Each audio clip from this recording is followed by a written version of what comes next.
আসসালামু আলাইকুম everyone. HSC academic কোর্সে তোমাদের সবাইকে স্বাগতম। আজকের ক্লাসে আমরা পড়ব ইসলামের ইতিহাস ও সংস্কৃতির প্রথম পত্রের প্রথম অধ্যায়, যেটা হলো প্রাক ইসলামী আরব।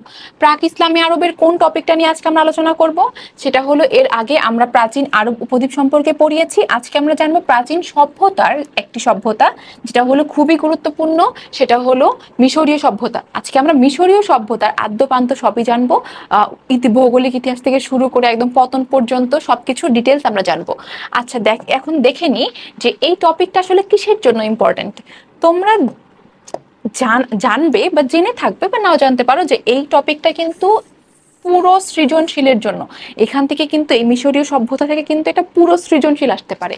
তাহলে বুঝতেই পারতেছো কতটুকু ইম্পর্টেন্ট। আর এখান থেকে কিন্তু এমসিকিউ আসে, অনেক এমসিকিউ আসে। ইসলামের ইতিহাসে সংস্কৃতি এই সাবজেক্টটা এমন যে এখান থেকে তোমার যখন এমসিকিউ আসবে, অনেক যেহেতু ডেসক্রিপটিভলি পড়ানো এবং অনেক ইনফরমেটিভ, তো অনেক এমসিকিউ আসে। আর এখান থেকে কিন্তু একটা পুরো সৃজনশীল আসতে পারে, সুতরাং ভালোভাবে পড়তে হবে। অধ্যায়টা শুরু করার আগে তোমাদের একটা টিপস শিখিয়ে দিই বা একটা ট্রিক্স শিখিয়ে দিই, যেটা আমার টিচার আমাকে শিখিয়েছিলেন এবং আমি তোমাদেরকে শেখাবো। সেটা হলো যে এই যে সভ্যতা, এই সভ্যতাগুলো মনে রাখা খুবই কঠিন না? অনেক অনেক ইনফরমেশন এবং অনেক বেশি মনে রাখতে হয়, অনেক বেশি মেমোরাইজ করতে হয়, অনেক বেশি খাটতে হয় তোমাদের। বা এত খাটার পরেও অনেকে আমাকে বলে যে মনে থাকে না, আমি আসলে মনে রাখতে পারতেছি না, কি করব এখন? তোমাদের এখন সভ্যতা মনে রাখার একটা সহজ টিপস বলে দিই, যে সকল সভ্যতা, যেমন সভ্যতাগুলো কি কি ছিল, যেমন সুমেরীয় সভ্যতা, ব্যাবিলনীয় সভ্যতা, অ্যাসিরীয়, হিব্রু সভ্যতা, সবগুলোকে এখন আমরা যদি একটা কমন প্যাটার্নে সাজাই, একটা আমরা যদি 9টা বা 10টা একটা পয়েন্ট করে আমরা যদি বর্ণনা করি প্রত্যেকটা সভ্যতা, তাহলে কেমন হয়? আমি তোমাদেরকে 9টা কমন টপিক বলে দিব, যেটা সব সভ্যতার মধ্যেই রয়েছে। সুতরাং তোমরা কি করবে, যেই সভ্যতায় আসুক না কেন, যে সভ্যতায় পরীক্ষা আসুক না কেন, যেই সভ্যতায় পড়ুক না কেন, এই 9টা টপিকের আন্ডারে তোমরা ডেসক্রাইব করবে। তাহলে দেখবে খুবই সুবিধা হবে এবং খুবই মনে রাখতে অনেক বেশি সহজ হবে। তাহলে দেখে নিই কোন কোন। একটা হলো ভৌগোলিক অবস্থান, তারপরে হলো রাজনৈতিক ইতিহাস, এটা হলো 1 2। তারপর 3 হলো সামাজিক ব্যবস্থা, 4 হলো শাসক, 5 হলো ধর্মীয় ব্যবস্থা, 6 হলো লিখন পদ্ধতি, 7 হলো স্থাপত্য ভাস্কর্য, 8 হলো বিজ্ঞান এবং অবদান, 9 হলো স্থাপনা। প্রত্যেকটা সভ্যতারই একটা করে ভৌগোলিক অবস্থান থাকে, কোথা থেকে এটা উঠে এসেছে, কোথায় এটার অবস্থান, পৃথিবীর কোন পার্শ্ব অবস্থান, কিভাবে এটার সূচনা হয়েছে সেটা। রাজনৈতিক ইতিহাস হলো রাজনীতি রয়েছে, রাজনৈতিকভাবে এটা কিভাবে ডেভেলপ হয়েছে সেটা। তারপর সামাজিক ব্যবস্থা, সে সময় সামাজিক ব্যবস্থা কেমন ছিল, সমাজ ব্যবস্থা কেমন ছিল, সামাজিক কাঠামো কেমন ছিল সেটা। তারপরে যে শাসক, সেই সময়কার শাসকরা কেমন ছিল, শাসকদের কি বলা হতো এবং শাসকরা শাসন ব্যবস্থা কিভাবে পরিচালিত করত। তারপর রয়েছে ধর্মীয় ব্যবস্থা, তাদের ধর্ম কোনটা ছিল, তাদের ধর্মীয় ব্যবস্থা কেমন ছিল, তাদের সংস্কৃতি কেমন ছিল, তাদের ধর্মীয় রীতিনীতি কেমন ছিল, আচার ব্যবস্থা কেমন ছিল সেটা। তারপর রয়েছে লিখন পদ্ধতি, যদি লিখন পদ্ধতি থেকে থাকে কোনো স্পেসিফিক, তাহলে সেটা এটা তুমি দিবে, যেমন মিশরীয়দের একটা লিখন পদ্ধতি রয়েছে, তেমন যদি থেকে থাকে তাহলে দিবে, আর যদি না থাকে তাহলে এই পয়েন্টটা স্কিপ করবে। তারপর হচ্ছে স্থাপত্য এবং ভাস্কর্য, প্রত্যেকটা সভ্যতারই একটা কিছু কিছু সুন্দর ভাস্কর্য স্থাপত্য রয়েছিল, কিছু কিছু অবদান রয়েছিল। এই অবদানগুলো আমরা এটার মধ্যে লিখবো। অবদান না, স্থাপত্য এবং ভাস্কর্য যেগুলো রয়েছে, যেগুলো মনুমেন্ট যেগুলো রয়েছিল, যেমন মিশরের পিরামিড যেমন রয়েছে। তারপর হচ্ছে বিজ্ঞান এবং অবদান, বিজ্ঞানে তাদের কি অবদান ছিল এবং এমনি আবিষ্কারের ক্ষেত্রে তাদের কি অবদান ছিল। আর তারপর লাস্ট হলো স্থাপনা, তাদের কি কি গুরুত্বপূর্ণ স্থাপনা ছিল সেগুলো। ঠিক আছে, তাহলে আমরা সবকিছুকে কিসের মধ্যে, 9টা পয়েন্টের মধ্যে ডিসক্রাইব করার চেষ্টা করব। যে তোমরা এই 9টা পয়েন্ট মুখস্থ করে যাবে আর কিছু কিছু ইনফরমেশন এই টপিকের আন্ডারে মুখস্থ করে যাবে। দেখবে যে পরীক্ষার খাতায় লেখা তোমার কাছে কোনো ব্যাপারই মনে হচ্ছে না। এখন আমরা আসি একদম মিশরীয় সভ্যতার কি ছিল বা মিশরীয় সভ্যতার কিভাবে উৎপত্তি ঘটেছিল। এখানে রয়েছে, আমি তোমাদেরকে কোন কোন জিনিস বা কোন কোন টপিকগুলো এমসিকিউতে আসবে সেগুলো আন্ডারলাইন করে দিব, সেগুলো একটু মাথায় রাখবে, মনে রাখবে। এবং অবশ্যই যেটা মোস্ট ইম্পর্ট্যান্ট, ক্লাসটা করার সময় খাতা কলম নিয়ে বসবে, নোট করবে সাথে সাথেই, এবং যেগুলো আন্ডারলাইন করে দিব লিখে ফেলবে, না হলে বইয়ে দাগিয়ে ফেলবে। তাহলে তোমাদের জন্য কিন্তু এক্সামের আগে পড়াশোনা খুবই সহজ হয়ে যাবে। তো এখানে প্রথমে রয়েছে যে কত বছর আগে, 7000 বছর পূর্বে মিশরীয় সভ্যতার কি ঘটে, বিকাশ ঘটে। আর এখানে এখানে হলো মিশরীয় সভ্যতা দক্ষিণাঞ্চল বা উচ্চ মিশর, আপার ইজিপ্ট, এবং উত্তরাঞ্চল বা নিম্ন মিশর, দুই ভাগে বিভক্ত ছিল। কোন কোন ইজিপ্ট? একটা হলো উচ্চ মিশর, একটা হলো নিম্ন মিশর। আমরা যে ক্লাসটা নিব, ক্লাসটা কিন্তু সেই 9টা পয়েন্টের মধ্যেই নিব। 9টা পয়েন্টের মধ্যে কোন কোনটা ইম্পর্টেন্ট সেটা শুধু বলে দিব। আর 400 খ্রিস্টপূর্বাব্দে গ্রিক ঐতিহাসিক হেরোডোটাস লিখেছেন যে যে ব্যক্তি মিশর দেখেছেন তিনি অবশ্য উপলব্ধি করেছেন যে এটি সুপারচিত দেশ। এটা পড়ার দরকার নেই, প্রথমে এই 2 লাইন পড়লেই চলবে যে 7000 বছর পূর্বে এটার সব বিকাশ ঘটে, এবং তখন হলো উচ্চ মিশর যেটা হলো দক্ষিণাঞ্চলে, এটা মনে রাখবে, আর হলো নিম্ন মিশর যেটা হলো উত্তরাঞ্চলে। আপার বা লোয়ার মিশর নামে দুটা ভাগে ভাগ করা যেত। এখন আমরা দেখব ভৌগোলিক অবস্থান। ভৌগোলিক অবস্থানটা আসলে কেমন ছিল? ভৌগোলিক অবস্থানের মধ্যে সে সময় গড়ে উঠেছিল কোথাকায় বা কোথায়? আফ্রিকা মহাদেশের উত্তর পূর্ব দিকে। কোথায়? আফ্রিকা মহাদেশের উত্তর পূর্ব দিকে। কোন মহাদেশের? আফ্রিকা মহাদেশের। ঠিক আছে। তারপরে এখানে মূলত এর পূর্ব দিকে কি ছিল, পশ্চিম দিকে কি ছিল, এটা একটু দেখে নিবে। মিশরের উত্তরে ছিল হলো ভূমধ্যসাগর। এখান থেকে কিন্তু এমসিকিউ আসে, মিশরের উত্তর দিকে কি ছিল, দক্ষিণে কি ছিল। উত্তরে মনে রাখবে এটা সাগর ছিল যেটা হলো ভূমধ্যসাগর, দক্ষিণে হলো সুদান, পূর্ব দিকে হলো লোহিত সাগর, এবং পশ্চিমে লিবিয়া। তাহলে দুই দিকে কি ছিল? সাগর ছিল, এবং দুই দিকে কি ছিল? দুটি দেশ ছিল। উত্তর দিকে এবং পূর্ব দিকে হলো সাগর, আর উত্তর পূর্ব দিকে এবং দক্ষিণ পশ্চিমে ছিল হলো সুদান এবং লিবিয়া। আর 3টি মহাদেশ দ্বারা বেষ্টিত থাকায় এবং ভূমধ্যসাগর উপকূল হয় মিশরের ভৌগোলিক অবস্থান খুবই গুরুত্বপূর্ণ, এটা পড়ার দরকার নেই। আর এটা হলো কোন নদের তীরে? নীল নদের তীরে মিশরীয়রা নগর কেন্দ্রিক সভ্যতার বিকাশ ঘটায়। এটা কিন্তু খুবই ইম্পর্টেন্ট, মনে রাখবে যে মিশর হলো কোন নদীর তীরে? মিশর কিন্তু নীল নদীর তীরে গড়ে উঠেছে। ঠিক আছে। মিশর যে এত এনরিচড একটা সভ্যতা শুধু এবং শুধুমাত্র নীল নদের জন্য। তাহলে মিশর কোন নদীর তীরে? মিশর হলো নীল নদের তীরে গড়ে উঠেছিল। আর তাদের ফারাও অভিজাত ধনীদের জন্য, এটা পড়তে হবে না তোমাদের জন্য, এই দুইটা জিনিস, এখানে 3টা জিনিস মনে রাখবে যে কোন দিকে কোথায় ছিল, আর এবং মিশর কোন নদী তীরে গড়ে উঠেছিল? নীল নদীর তীরে। এটাকে মূলত মিশরের সাথে নীল নদের সম্পর্ক বোঝানো হয়েছে যে মিশর নীল নদের দান। মিশরকে হলো কি বলেছে? নীল নদের দান বলা হয়েছে। মিশরকে কি বলা হয়? নীল নদের দান বলা হয়। এটা মনে রাখবে, মিশরকে কি বলা হয়? নীল নদের দান বলা হয়। এটা কিন্তু অনেক সময় কি আসে, কোয়েশ্চেনে আসে, মিশরকে কোন নদের দান বলা হয়? নীল নদের দান বলা হয়। এখানে যেমন যেহেতু মিশর হলো নীল নদের তীরে গড়ে উঠেছে, সেচ ব্যবস্থা, তারপর কৃষি, বাণিজ্য, সবকিছুই, মানুষের জীবন ব্যবস্থাটা কিসের সাথে সম্পর্কিত ছিল? নীল নদের সাথে সম্পর্কিত ছিল। ঠিক আছে। তো এজন্য গ্রিক ঐতিহাসিক হেরোডোটাস একে কি বলেছেন? মিশরের উৎকর্ষতা দেখে মিশরকে নীল নদের দান বলেছেন। এটা the gift of the Nile. Gift of the কি বলেছেন? নীল, বা মিশরকে নীল নদের দান বলেছেন। এই জিনিসটা মনে রাখলেই হবে। এটা কোশ্চেন আসতে পারে তোমাদের খ নাম্বারের জন্য যে মিশরকে নীল নদের দান বলা হয় কেন এবং কে বলেছেন। এটা কিন্তু ক বা এমসিকিউতে আসতে পারে। এমসিকিউ বা ক নাম্বারের জন্য, কিসের জন্য? এমসিকিউ বা ক নাম্বারের জন্য কে বলেছেন এবং মিশরকে নীল নদের দান কেন বলা হয়েছে। এটা আমি যদি একটু সহজে কোশ্চেনের অ্যান্সার করে দিই যে মিশর মূলত নীল নদের তীরে গড়ে উঠেছে এবং সেটা তাদের বসতি স্থাপনে, তারপর হলো কৃষিতে, ব্যবসা বাণিজ্য সকল ক্ষেত্রে অনেক বেশি প্রভাব ফেলে। এজন্য এটার উৎকর্ষতা হয় হলো, বা উৎকর্ষতা দেখে কি বলেছেন? হেরোডোটাস বলেছেন মিশরকে নীল নদের দান। তারপরে আসে নেক্সট এখানে মূলত মিশরের রাজনীতি বা মিশরের রাজনৈতিক ইতিহাসকে ব্যাখ্যা করেছেন।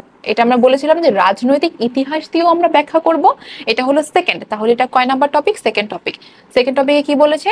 যে মিশরের রাজনৈতিক ইতিহাস আমরা বর্ণনা করব। এখানে তাদের তাদের মধ্যে নিগ্রো এবং সেমেটিক রক্তের মিশ্রণ দেখা দেয়। তাদের মধ্যে কি রাজনৈতিকভাবে তারা হলো নিগ্রো এবং সেমেটিক রক্তের মিশ্রণে। এবং মিশরের রাজনীতিকে কয় ভাগে ভাগ করা যায়? 2 ভাগে। মিশরের রাজনীতিকে 2 ভাগে ভাগ করা যায়, যেমন হলো প্রাক রাজবংশীয় যুগ এবং রাজবংশীয় যুগ। মানে রাজবংশীয় যুগের আগের যুগ এবং রাজবংশীয় যুগ, এই দুইটা। এখন আমরা দেখব প্রাক রাজবংশীয় যুগ হলো কত সময় ধরে? 5000 থেকে 3200 খ্রিস্টপূর্বাব্দ সময় পর্যন্ত প্রাক রাজবংশীয় যুগ ধরা হয়ে থাকে। এই সময় প্রায় 40 থেকে 42টি নোম স্বাধীন হলেও রাজনৈতিক প্রয়োজনে পারস্পরিক সম্পর্ক ছিল। প্রাক রাজবংশীয় যুগে মিশরীয়রা কৃষির প্রয়োজনে খাল খনন এবং সেচ ব্যবস্থার জন্য কাঠামোবদ্ধ সমাজ ব্যবস্থা গড়ে তোলে। তাহলে এখানে আমাদের মনে রাখতে হবে যে এটা কোন কোন সাল পর্যন্ত? 5000 থেকে 3200 খ্রিস্টপূর্বাব্দ পর্যন্ত। আর এখানে হলো কৃষির প্রয়োজনে খাল খনন এবং সেচ ব্যবস্থার জন্য কাঠামোবদ্ধ কি গড়ে ওঠে? সমাজ ব্যবস্থা গড়ে ওঠে। দুইটা জিনিস। হ্যাঁ, এখানেও আমরা যদি বলি শুধুমাত্র মিশরের রাজনৈতিক ইতিহাস দিয়ে যদি বলি 2 ভাগে ভাগ করা যায়, এটা এবং এটা। এখন এটা রাজবংশীয় যুগ আমরা যদি দেখি তাহলে রাজবংশীয় যুগ কোন পর্যন্ত?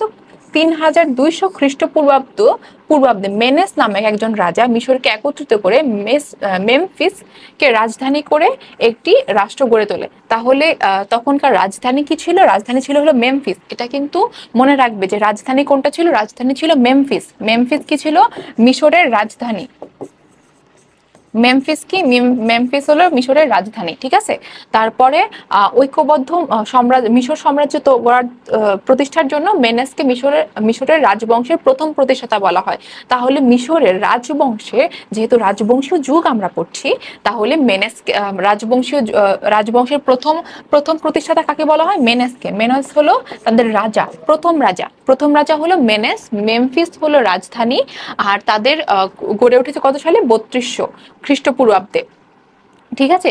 তারপরে এইটুকু পড়লেই চলবে তোমাদের এখান থেকে। তারপর রয়েছে শাসন ব্যবস্থা। মিশরের শাসন ব্যবস্থা কেমন ছিল? মিশরের শাসন ব্যবস্থা আমরা দেখব। শাসন ব্যবস্থা বলতে সেখানকার রাজারা কিভাবে, কি উপায়ে সেখানে শাসন ব্যবস্থা পরিচালনা করতো সেটা দেখব। তাহলে কোন ধরনের শাসন ব্যবস্থা ছিল? একনায়কতান্ত্রিক বা ফারাও কেন্দ্রিক। এটা মনে রাখবে, মিশরের রাজাদের কিন্তু ফারাও বলা হতো। মিশরের কাদের? মিশরের রাজাদের। মিশরের রাজাদের ফারাও বলা হতো, ঠিক আছে। মিশরের রাজারা হলো ফারাও। তাহলে ফারাওকে কেন্দ্র করে সকল রাজনৈতিক ব্যবস্থা গড়ে উঠতো, এবং মিশরের শাসকদের ফারাও বা ফেরাউন বলা হতো। ফারাও বা ফেরাউন বলা হতো, ঠিক আছে। তারপর এই দুইটা মনে রাখবে যে মিশরের শাসন ব্যবস্থা একনায়কতান্ত্রিক, তাদেরকে বলা হতো ফারাও বা ফেরাউন, এবং তাদের ফারাওগণ নিজেদের সূর্য দেবতা রে এর পুত্র মনে করতেন। তাহলে তাদের সূর্য দেবতার নাম কি ছিল? সূর্য দেবতা হলো রে। এছাড়াও আমন রে, তারপর আরো কতগুলো দেবতা ছিল, কিন্তু তাদের সূর্য দেবতাকে তারা সূর্য দেবতার পুত্র বলে মনে করতেন। কারা? ফারাওরা মনে করতেন তারা এই দেবতার পুত্র, সেখান থেকে তারা এসেছেন, এর জন্য তারা কি করবেন? এই পুরো মিশরের সাম্রাজ্যটার শাসন ব্যবস্থা গ্রহণ করবেন, ঠিক আছে।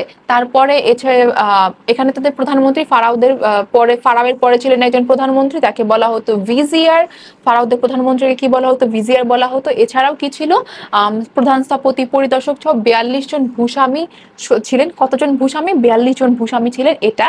আর তারপরে হলো তাদের যে সাম্রাজ্যবাদী চেতনা, এগুলো পড়ার কোনো দরকার নেই। তোমরা যদি এই মিশরীয় শাসন ব্যবস্থা দিয়ে লেখো যে কোন ধরনের শাসন ব্যবস্থা ছিল এবং তাদের রাজাদের নাম কি ছিল, রাজারা তাদের কোন কোন সূর্য দেবতার পুত্র বলে মনে করত, এবং এছাড়াও কি ছিল? প্রধানমন্ত্রী ছিল যাকে বলা হতো ভিজিয়ার, এবং একজন হিসাব দক্ষ, তারপর প্রধান স্থপতি, পরিদর্শক, একজন প্রধান বিচারপতি, এবং 42 জন ভূস্বামী ছিলেন, সরকার পদ্ধতিতে সংযুক্ত ছিলেন।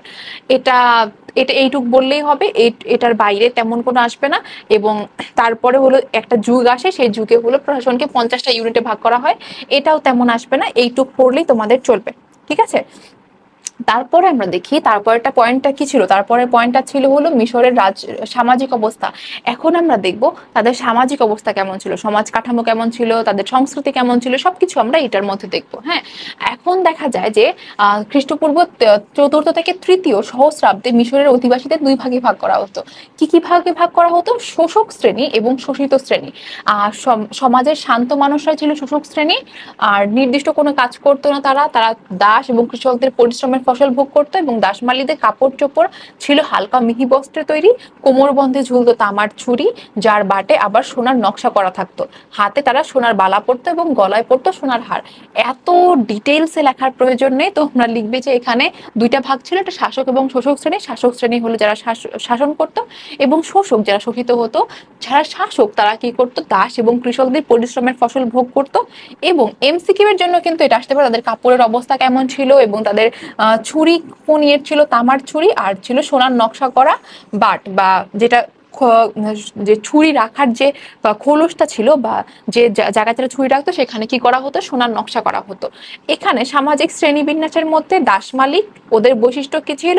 কৃষক এবং দাস, তাদের কি বৈশিষ্ট্য ছিল সেটা দেওয়া হয়েছে। এটা তোমাদের এমসিকিউ এর জন্য। হ্যাঁ, এমসিকিউ এর জন্য এখানে দাস মালিকদের হলো তাদের কি ছিল? জমি জমা ছিল, দাস দাসী ছিল, পশু সম্পদ ছিল, এবং শ্রমের হাতিয়ার এবং স্বর্ণ ছিল। তারপর শোষক ছিল, কিংবা নিজেরা শোষিত হতো, এটা তেমন দরকার নেই। কি ছিল এটা দেখলেই হবে। কৃষকদের ছিল হলো এক টুকরো ভূমিখণ্ড, নিজেদের কাজকর্ম করার সামান্য 2-4টি যন্ত্রপাতি এবং অল্প সংখ্যক পশু। আর দাসদের ছিল কোনো কিছুতে অধিকার ছিল না, নিজেরাও পর্যন্ত দাস মালিক নিজেরাও পর্যন্ত ছিল দাস মালিকদের সম্পত্তি, মানে তাদের তো নিজেরা কিছু ছিল না, নিজেরা অন্যদের সম্পত্তি ছিল, এটা বোঝানো হয়েছে। তাহলে যদি আমরা সামাজিক ব্যবস্থায় এইটুক দেই তাহলেই হবে। আর এখানে দাস কৃষকদের মেহনতের ফসল ভোগ করতো কারা? যারা ছিল দাস মালিক। তারপরে হলো নিজেদের মেহনতের প্রাপ্ত ফসলের অংশ তুলে দিত মোড়লদের হাতে, কারা? কৃষকরা। কৃষকদের জমি থাকলেও তারা কিন্তু নিজেদের ফসল কি করতো? নিজেদের ফসল কিন্তু তারা হলো কৃষকদের হাতে তুলে দিত। আর তাদের মেহনতের সবকিছুই ছিল আহ কাদের মেহনতের? দাসরা সবকিছু কাজ করতো দাস মালিকদের জন্য। এইটুক, ঠিক আছে। তারপরে এখানে আরব সাগর, ভূমধ্য সাগর, কৃষ্ণ সাগর কোন কোন জায়গা দিয়ে এটা কিভাবে আহ বেষ্টিত রয়েছে সেটা দেখানো হয়েছে। আর তারপরে হলো মিশরীয়দের অবদান। মিশরীয়রা কোন কোন ক্ষেত্রে অবদান রেখেছেন বা মিশরীয়দের কন্ট্রিবিউশন কি ছিল সেটা আমরা জানবো। মিশরীয়দের অবদানের মধ্যে এখানে প্রথমত বলি, মিশরীয় সভ্যতা কিন্তু অনেক এনরিচড একটা সভ্যতা।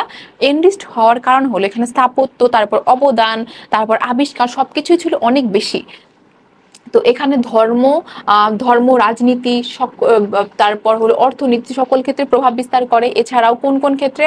স্থাপত্য, ভাস্কর্য, চিত্রকলা, সাহিত্য, চিকিৎসা সব ক্ষেত্রেই তারা কি করে? প্রভাব বিস্তার করে। তাদের ইয়ের মাঝখানে, মানে কি বলবো, অবদানের মাঝখানে প্রধান অবদান ছিল হলো একটা ধর্মীয়, তাদের প্রধান ইনফ্লুয়েন্স ছিল হলো ধর্ম বিশ্বাস। তাদের কি কি দেবতা ছিল একটু আমরা এক নজরে দেখে নিই। তাদের দেবদেবীদের প্রতি অগাধ বিশ্বাস থাকলেও সূর্য দেবতার স্থান ছিল সর্বোচ্চ। সূর্য দেবতাকে কি বলা হতো বলতো? একটু আগে আমরা বলেছিলাম সূর্য দেবতাকে বলা হতো রে। তারপরে সূর্য দেবতা, এই সূর্য দেবতা আমন রে বা রে নামে পরিচিত, ঠিক আছে। একটু আগে আমরা বলেছিলাম না, আমন রে বা রে নামে পরিচিত। তাছাড়া নীল নদের যে দেবতা, কৃষি এবং নীল নদের দেবতা হলো ওসিরিস। এটা কিন্তু এমসিকিউ এর জন্য। কিসের জন্য? এটা হলো এমসিকিউ এর জন্য বা ক নাম্বারের জন্য। তাদের নীল নদের দেবতা খুবই ইম্পর্টেন্ট, এটা একটু কিন্তু ভালো করে দেখবে। এটা হলো নীল নদের দেবতাকে বলা হয় ওসিরিস। তারপরে তারা হলো কি বিশেষ করতো? মৃত্যু এবং পুনর্জন্মে বিশ্বাস করতো। ওসিরিসের কিংবদন্তি মিশরীদের জীবন এবং ধর্মচিন্তার প্রতীকী লাভ করে। তারপর সূর্য দেবতা যে রে, এটা বলেছি। তারপরে হলো তারপরে আরেক দেবতার নাম ছিল, দেবতার নামের সাথে মিল রেখে তাদের নিজেদের নাম দেন হলো ইখনাটন। এটন, এটার আরেকটা নামও ছিল, এটার নাম ছিল এটন বা ইখনাটন। ঠিক আছে। তারপরে ধর্মীয় বিশ্বাসের মাঝখানে আমরা মেইনলি তাদের বিভিন্ন যে কি বলবো দেবতাদের নাম তাদের দেখব। এদের মধ্যে একটা ছিল সূর্য দেবতা একটা, যাদেরকে বলা হতো রে। তারপর হলো নীল নদের যে, সেটাকে বলা হতো ওসিরিস। নীল নদের দেবতাকে বলা হতো ওসিরিস। তারপরে এখানে ছিল আরেকজন ইখনাটন। সূর্য দেবতার নাম দেন এটন। সূর্য দেবতার নাম দেন হলো এখানে খ্রিস্টপূর্ব কত সালে? 1375 অব্দে ফারাও চতুর্থ আমেনহোটেপ সূর্য দেবতা আমন রে বা রের নাম দেন হলো এটন। দেবতার নামের সাথে নিজের নাম রাখেন ইখনাটন, ঠিক আছে। একটু আগে যে বলেছিলাম এটন বা ইখনাটন, ইখনাটন কার নাম দেন? তার নিজের নাম দেন। কার নামের অনুসারে? সূর্য দেবতার নামের অনুসারে, যার নামকরণ তিনি করেন হলো এটন, ঠিক আছে। তারপর হলো পরবর্তীতে ফারাও তুতেনখামের পুরোহিতদের প্রাধান্য দিয়ে একেশ্বরবাদ প্রতিষ্ঠার পথরুদ্ধ করে দেন। একেশ্বরবাদ যে প্রতিষ্ঠা করবে সেটা পথরুদ্ধ করে দেন কিভাবে? পুরোহিতদের প্রাধান্য দিয়ে। কারণ তখন হলো পূজা অর্চনা এত বেশি এন্ডিস্ট ছিল, এত বেশি আবর্তিত হয়েছিল যে তারা হলো পুরোহিতদের প্রাধান্য দিতেন এবং পুরোহিতদের দেবতার সমতুল্য না, তবে দেবতার পরবর্তী ধাপে মনে রাখতেন। এবং তখন কি হলো, একেশ্বরবাদ প্রতিষ্ঠা করার তেমন সম্ভব হয়নি। তাহলে এখানে আমরা কয়েকটা জিনিস দেখেছি যেটা আমরা আন্ডারলাইন করে দিয়েছি, এটা পড়লেই চলবে। যে তুতেনখাম, তাদের একটা ফারাওয়ের নাম ছিল তুতেনখাম। আর ইখনাটন হলো তার একটা ফারাওয়ের নাম, এবং তিনি এটার নামকরণ করেন হলো এটন অনুসারে, সূর্য দেবতা অনুসারে। তারপর এখানে দেওয়া হয়েছে যে ফারাও চতুর্থ আমেনহোটেপ, এই আমেনহোটেপের ছবি এখানে দেওয়া হয়েছে। তারপর হলো আরেকটা জিনিস, যেটা হলো গ বা ঘ নাম্বারে তো আসেই, খ নাম্বারের জন্য ইম্পর্টেন্ট। খ নাম্বারের জন্য সেটা হলো লিখন পদ্ধতি। তাদের লিখন পদ্ধতির নাম হলো হায়ারোগ্লিফিক। এই যে এখানে তাদের নামকরণ করা হয়েছে, হায়ারোগ্লিফিক হলো তাদের লিখন পদ্ধতির নাম। তারা হলো এখানে কি করতো, তারা একসময় মনে করেন যে তারা যে নিজেরা কথা বলেন, এই কথাটা বা ভাষাটা লিপিবদ্ধ করে রাখা প্রয়োজন। সেজন্য তারা কি একটা লিখন পদ্ধতি আবিষ্কারের অনেক বেশি প্রয়োজন মনে করেন। তখন কি করেন, লিখন পদ্ধতি আবিষ্কার করেন, যে লিখন পদ্ধতির নাম হলো হায়ারোগ্লিফিক। এর মাধ্যমে, কারণ মিশরীয়রা এরূপ চিত্রলিপি ধর্ম মন্দির পিরামিড রাজারা প্রভৃতিতে লিখে রাখতো। আর এখানে 750টি চিত্রলিপি দিয়ে প্রাচীন মিশরীয় লিপি তৈরি করেছিল। কতটা দিয়ে? 750টি চিত্রলিপি দিয়ে প্রাচীন মিশরীয় লিপি তৈরি করেছিল। আর নৌবিহার বোঝাতে তারা নৌকায়কে রাখতো, আর যোদ্ধাদের বোঝাতে তারা মানুষকে রাখতো, হাতে তীর ধনুক দিত। একে সহায়ক স্মৃতিলিপিও বলা চলে। এটিকে অবশ্য কি বলা চলে? স্মৃতি সহায়ক লিপি, সরি, স্মৃতি সহায়ক লিপিও বলা চলে। তাহলে এখানে যদি আমরা বলি যে তাদের লিখন পদ্ধতি কি, কেন আবিষ্কার করেছিলেন, এবং তারা নৌবিহার বোঝাতে কোনটা এবং মানুষ বোঝাতে বা যোদ্ধা বোঝাতে কোনটা, সেটা দিলেই চলবে। তাদের লিপির সংখ্যা হলো 24টি হায়ারোগ্লিফিক চিহ্ন বা বর্ণমালা ছিল, ঠিক আছে। আর এখান থেকে হলো এই বর্ণমালা চারিত্রিক বিন্যাসের দিক থেকে 3টি রূপ লাভ করে। একটা হলো চিত্রভিত্তিক, একটা হলো অক্ষর ভিত্তিক, একটা বর্ণভিত্তিক, যেটাকে বলা হয় তিনটা করা হয়, 3টা ক্যাটাগরি করা হয় তাদের লিপির। সেটা হলো চিত্র, অক্ষর ভিত্তিক এবং বর্ণভিত্তিক।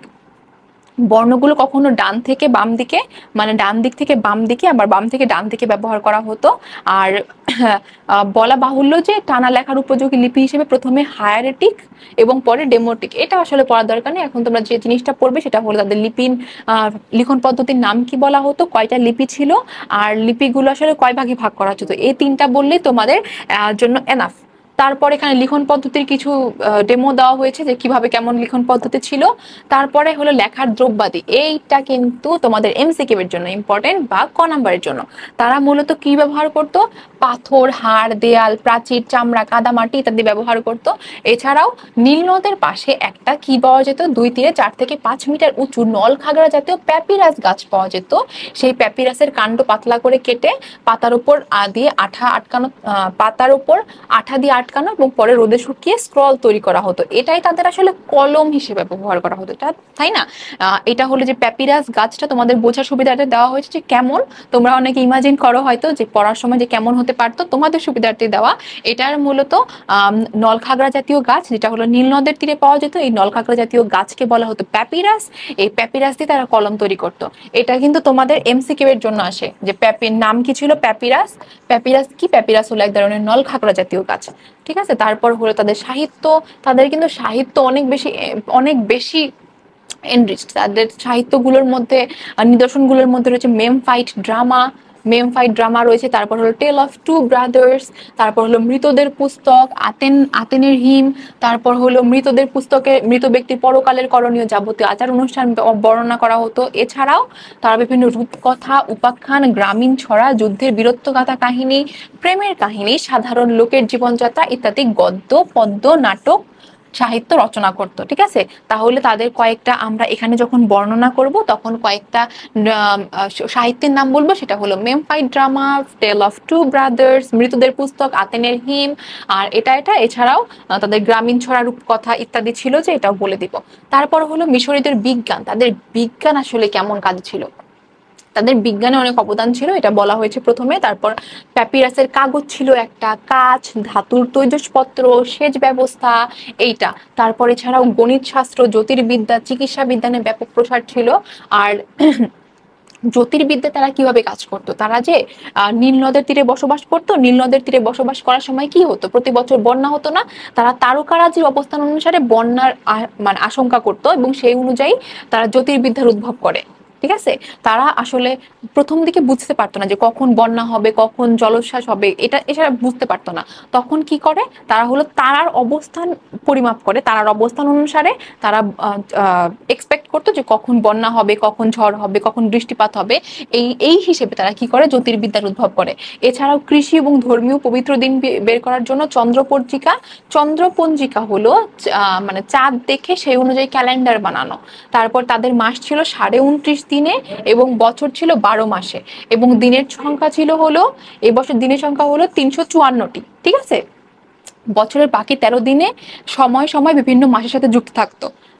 এত কিছু বলার দরকার নেই। তাদের মূলত কতগুলো অবদানের কথা বলবে। একটা হলো প্যাপিরাস কাগজ, তারপর হলো কাঁচ, ধাতু তৈজসপত্র, তারপর জ্যোতির্বিদ্যা, গণিত শাস্ত্র, চিকিৎসা পদ্ধতি, এগুলো বললেই চলবে। আর আরেকটা কথা হলো, সেটা তাদের 29.5 দিনে মাস এবং বছর ছিল 12 মাসে। আর তাদের এভাবে বছরের দিনের সংখ্যা ছিল হলো 354টি। তারপর আমরা চলে যাই তাদের গণিত শাস্ত্রে। গণিত শাস্ত্রে তাদের কি কি অবদান ছিল, এখানে হলো বাস্তব প্রয়োজনে তাদের কিসের জন্য, তাদের প্রথমে দিনের হিসাব করার জন্য, মাসের হিসাব করার জন্য, তারপর পবিত্র দিন হিসাব করার জন্য, চন্দ্রপঞ্জিকা, সকল কিছুতে কিন্তু তারা গণিতের আবিষ্কার করেছিল। এছাড়া কিসের জন্য, ফসল ফলনের হার, বীজ বপনের খরচ, খাবারের শস্য ইত্যাদির জন্য মিশরীয়রা কি করেছিল, আহ গণিতের আবিষ্কার করে। হ্যাঁ, তারপর তাদের গণিতের আবিষ্কারগুলো কি, একটা হলো আয়তন, ভূমির আয়তন, কোণ, পিরামিডের জন্য ত্রিকোণ, ভূমি ইত্যাদি ইত্যাদি, জ্যামিতি, তারপর চতুর্ভুজ, ত্রিভুজ, বহুভুজ, বৃত্তের ক্ষেত্রফল, সিলিন্ডার, পিরামিড ইত্যাদি। তাহলে তাদের দেখো যে গণিত শাস্ত্রে কিন্তু অনেক অবদান। তাহলে কি কি অবদান সেটা আমরা বলে নিব, কোন কোন ক্ষেত্রে কিসের জন্য এই সকল তৈরি করা হয়েছে সেটাও কিন্তু বলে দিব। তারপর হলো চিকিৎসা বিজ্ঞান। চিকিৎসা বিজ্ঞানের মধ্যে তাদের ছিল হলো চক্ষু রোগ, দাঁতের রোগ, তারপর হলো পেটের পীড়া, শল্যবিদ্যা, হৃৎপিণ্ড, নারীর তাৎপর্য আবিষ্কার, এগুলোতে পারদর্শী ছিল। কত সালে চিকিৎসা বিজ্ঞানের সন্ধান পাওয়া যায় হলো খ্রিস্টপূর্ব 1600 অব্দের দলিলে পাওয়া যায়। আর এছাড়া তাদের প্রথম চিকিৎসা গ্রন্থ হলো মেটেরিয়া মেডিকা, এটা হলো তাদের চিকিৎসা গ্রন্থ বলা হয়ে থাকে, প্রথম চিকিৎসা গ্রন্থ, এবং মিশরীয়রাই প্রণয়ন করে। শল্য চিকিৎসায় তাদের বিষয়কর প্রতিভা ছিল। এছাড়া যেমন মমি, এখন যদি তোমরা দেখো মমিগুলো এমন ভাবে প্রিজার্ভড করা যেটা বছরের পর বছর এটা থাকতেছে, কিন্তু যেমন লক্ষ কোটি বছর আগেও যেমন ছিল এখনো আছে। তো সেইটা যে তারা কিভাবে পচন ঠেকায় বা মানে পচন রোধ করে, সেটা কিন্তু তাদের একটা অন্যতম চিকিৎসা বিজ্ঞানের আবিষ্কার। ঠিক আছে, তারপরে আসে হলো মিশরীয় স্থাপত্য। মিশরীয় স্থাপত্য যদি আমরা বলতে চাই, মিশরীয়দের পিরামিডই কিন্তু অন্যতম একটা স্থাপত্য। তারা যে এই বড় বড় পিরামিড সেই তৎকালীন সময় তৈরি করেছে, যখন পাথর টানা, তারপর হলো এইটা এত বড় পিরামিড, তারপরেও কেন ধসে যায় না, এত প্রাকৃতিক দুর্যোগ হয়, এত ভূমিকম্প হয়, তারপরেও কেন, কোন আমল বা কোন আদলে তৈরি করা হয়েছে, আসলে কোন টেকনোলজি দিয়ে, যার কারণে এখনো এটা রয়েছে, সেটাই কিন্তু একটা আশ্চর্যের বিষয়। তাদের হলো পিরামিড, গ্রিকদের দেওয়া নাম, পিরামিডের অর্থ হলো খুব উঁচু। এটা কিন্তু এমসিকিউ এর জন্য, পিরামিডের নাম কি, পিরামিডের অর্থ হলো খুব উঁচু।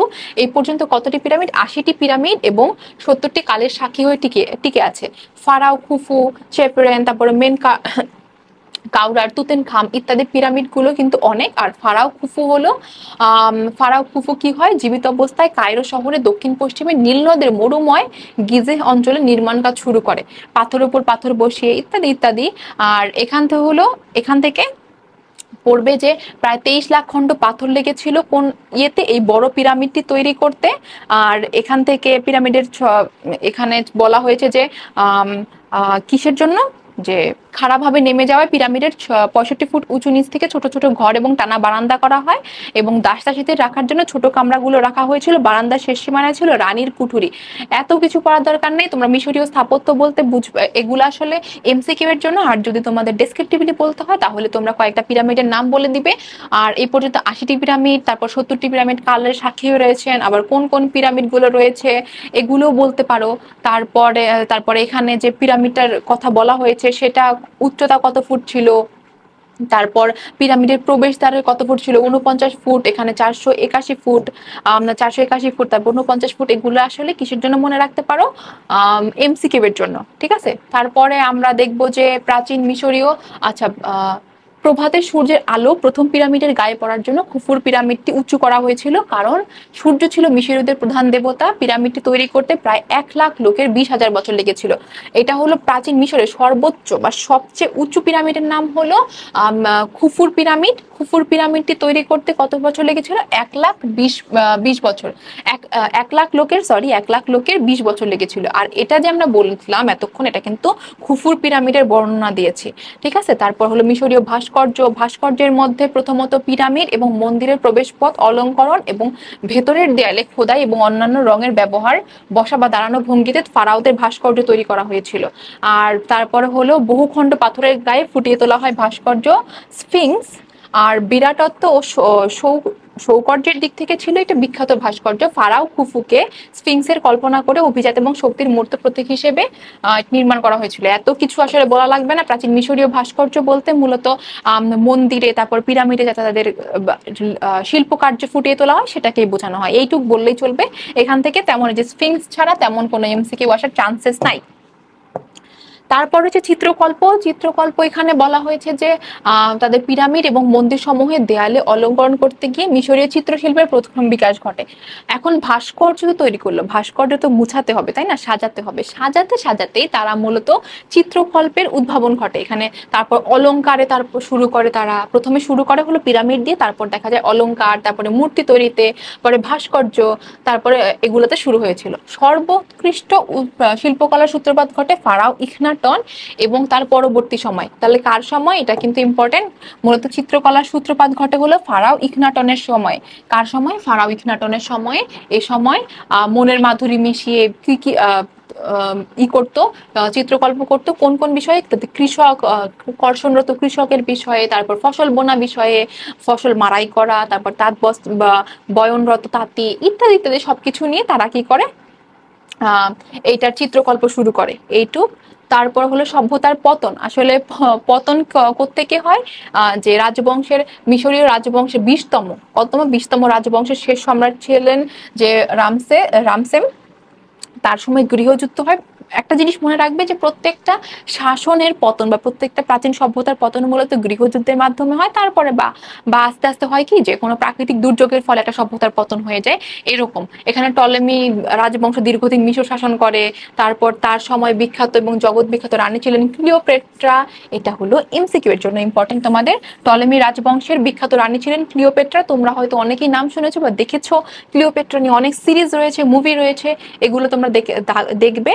আর এর মাধ্যমে পরবর্তীতে কি হয়, এখানে মূলত কালক্রমে রোমানরা মিশরের রোমান শাসন বিস্তার করে। মিশর থেকে রোমানদের দূরে রাখতে রোমান সম্রাটের সঙ্গে সুসম্পর্ক বজায় রাখতেন চতুর ক্লিওপেট্রা, যাতে তার কি না হয়, তার শাসন আমল বা শাসন ব্যবস্থাটা পতন না হয়।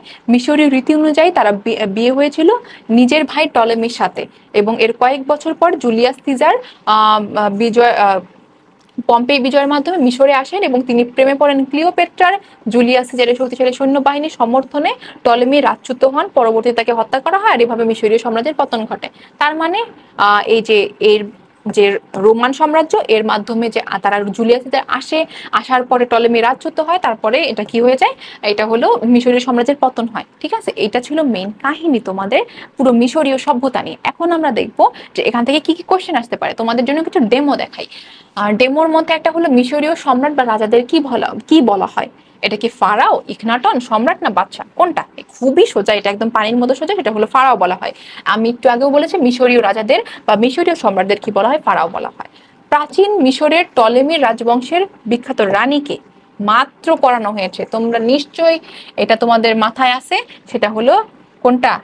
রানী ক্লিওপেট্রা। তারপরে এখানে আমরা দেখবো কয়েকটা জ্ঞানমূলক কোয়েশ্চেন।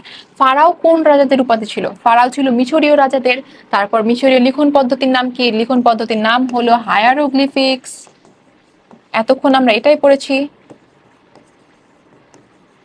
হায়ারোগ্লিফিক্স। তারপরে হলো হায়ারোগ্লিফিক কি বা হায়ারোগ্লিফিক্স কি লিখন পদ্ধতি, এটা একদম ঘুরিয়ে পেঁচে দেওয়া হয়েছে। তারপর হলো প্যাপিরাস কি? প্যাপিরাস হলো তাদের যে যে লিখতো, যে একদম নলখাগড়া জাতীয় গাছ, যেটা হলো নীল নদের তীরে গড়ে উঠতো, এবং তাদের লিখন যন্ত্র।